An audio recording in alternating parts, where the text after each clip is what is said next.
Don't forget to like the video, share your thoughts in the comments, and subscribe to stay updated with our latest stories.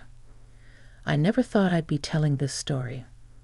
I certainly never expected it to unfold the way it did. But here I am, sitting in my quiet kitchen, my fingers hesitating over the keys as I replay that night in my mind. It all started with something so simple, homework. I've known Alex since he was a little boy. His mother, Diane, has been my friend for years. We met back when our kids were in school together, and despite life pulling us in different directions, we've always stayed close. I remember Alex as a bright, energetic child, always full of questions and ideas. But now, at 22, he was no longer a child. It had been a while since I'd seen him in person. Life gets busy, and I suppose I hadn't given much thought to how much he must have changed. But when Diane called me one evening, asking if I could help him with a college research paper while she was out of town, I didn't hesitate. Of course, I said, just send him over. So on a quiet Thursday evening, I found myself tidying up the house unnecessarily, setting out coffee and snacks, as if preparing for a guest rather than a young man coming over for schoolwork. I told myself I was just being hospitable. When the doorbell rang, I opened it to find Alex standing there, a sheepish smile on his face, holding his laptop. "Hey, Miss Carter," he said, his voice deeper than I remembered. "Alex," I greeted, stepping aside to let him in. "Come in, make yourself comfortable." He did, settling onto the couch in my living room, and as he did, I found myself taking him in. Tall, broad-shouldered, with dark hair that was slightly tousled as if he had just run his fingers through it. His eyes, hazel, if I remembered correctly, held an intelligence and warmth that made me smile. I shook off the thought and sat down beside him. "So, what are we working on?" "An analysis paper," he said, rolling his eyes. "It's boring, but I need to get through it." I chuckled. "Boring?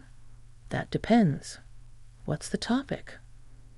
"Emotional intelligence in relationships," he replied, opening his laptop. "Apparently, I have to explore how it affects communication and connection." I raised a brow, amused. That doesn't sound boring to me. He exhaled a short laugh. "Yeah, well, you're probably better at this stuff than I am." We worked for a while, going over his ideas, refining arguments, and discussing perspectives. At first, it was purely academic. But as the conversation deepened, I noticed something. His attention wasn't just on the assignment. I caught him watching me. The way his eyes lingered when I spoke, the way he seemed to study my face as if memorizing it. At one point, I reached for my coffee, and my hand brushed against his on the table. It was a fleeting touch, but the electricity of it was undeniable. I felt a warmth spread through me, something I hadn't felt in years. I glanced up at him, searching his face for some indication that I wasn't imagining things. And there it was, that same awareness in his eyes, the same quiet tension I was feeling. I cleared my throat, pulling my hand back. "You're doing great on this," I said, trying to keep my voice even. "Thanks," he said, but his voice had changed, softer, lower. We returned to the paper, but the energy between us had shifted. Every glance, every accidental touch seemed to carry more weight. And then, as I leaned over to point something out on his screen, I felt his gaze settle on me, his closeness suddenly impossible to ignore. I turned my head slightly, meeting his eyes, and for a moment, neither of us moved. I should have said something, should have broken the moment before it became something more. But I didn't. And neither did he. For a moment, neither of us spoke. The only sound was the soft hum of the ceiling fan above us, the glow of the laptop screen casting a faint light over Alex's face. His hazel eyes locked onto mine, and I felt something shift, something unspoken, yet undeniably real. I should have looked away. I should have laughed it off, turned the conversation back to his paper, anything to dissolve the tension that had settled between us like a thick, invisible thread. But I didn't. Instead, I found myself holding his gaze, my breath caught in my throat. His expression wasn't playful or uncertain. It was steady, serious, and something else. Admiration? Desire? Whatever it was, it made my pulse quicken. "You're staring," I murmured, finally finding my voice, though it came out softer than I intended. Alex didn't flinch. I know. A nervous laugh bubbled in my chest, but I swallowed it. I was too aware of the way he was looking at me, the warmth of his presence beside me. The air between us felt charged, as if one wrong move would tip us over the edge of something we couldn't take back. I shifted slightly, breaking eye contact, tucking a loose strand of hair behind my ear. "We should finish your paper." "We should," he agreed, but he didn't move. I forced myself to focus on the laptop screen, on the words in front of me, but my mind was elsewhere.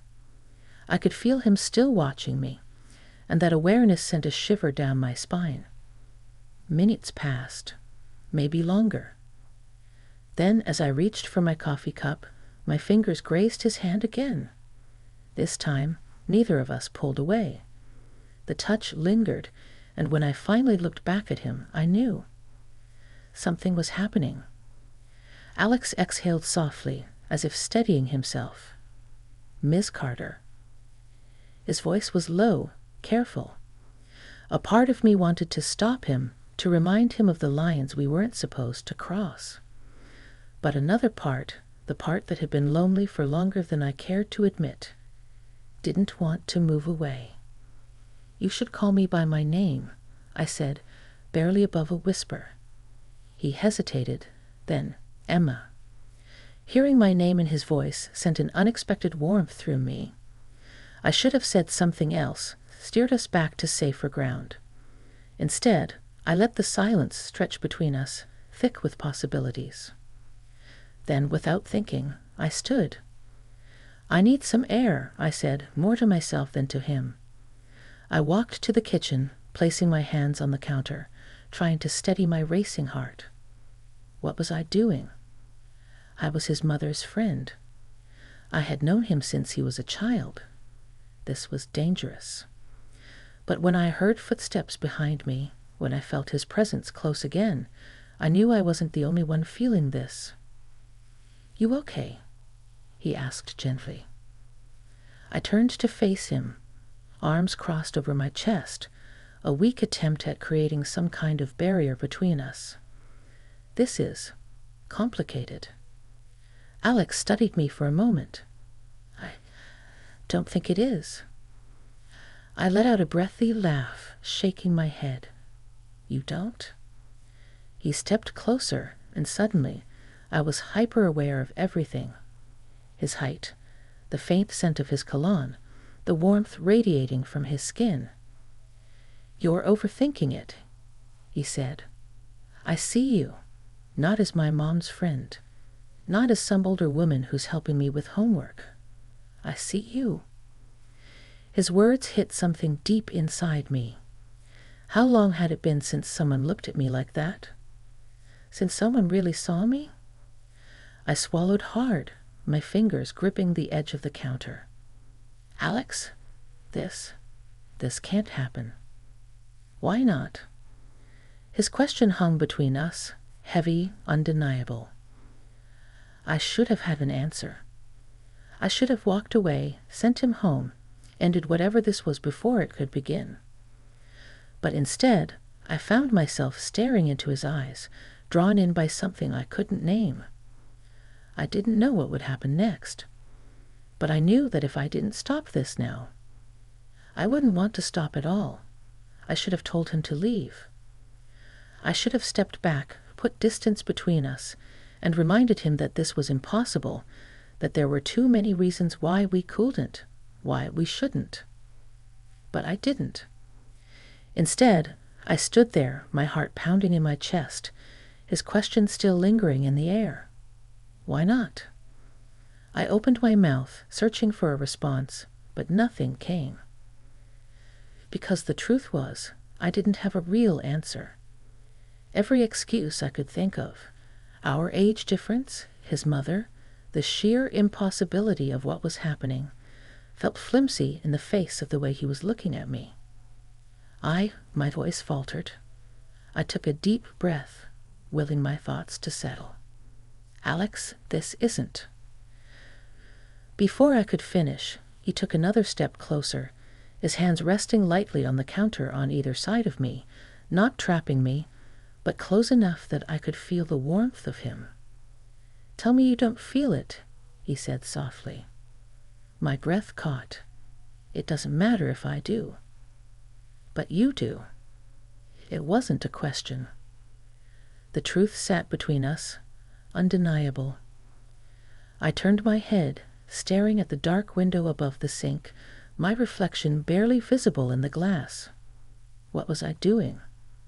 I wasn't some reckless teenager. I wasn't someone who made impulsive decisions.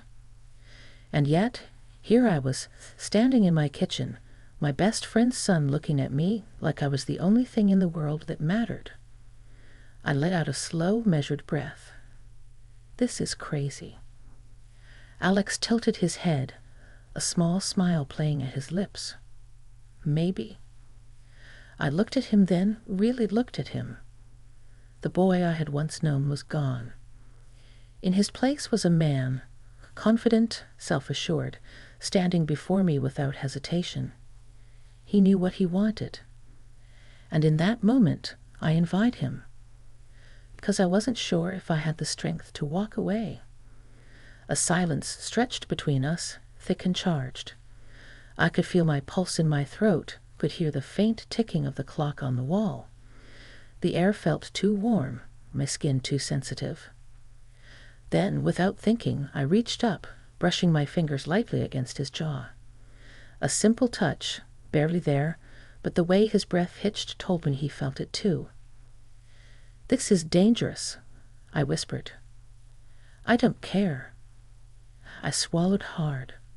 "I should." "Then stop me," he murmured. I could have. I should have. But I didn't move.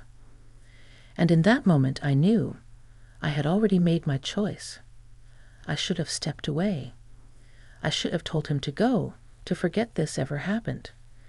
But as I stood there, feeling the warmth of his breath so close to mine, my resolve crumbled. Alex didn't move, didn't push, didn't say another word. He was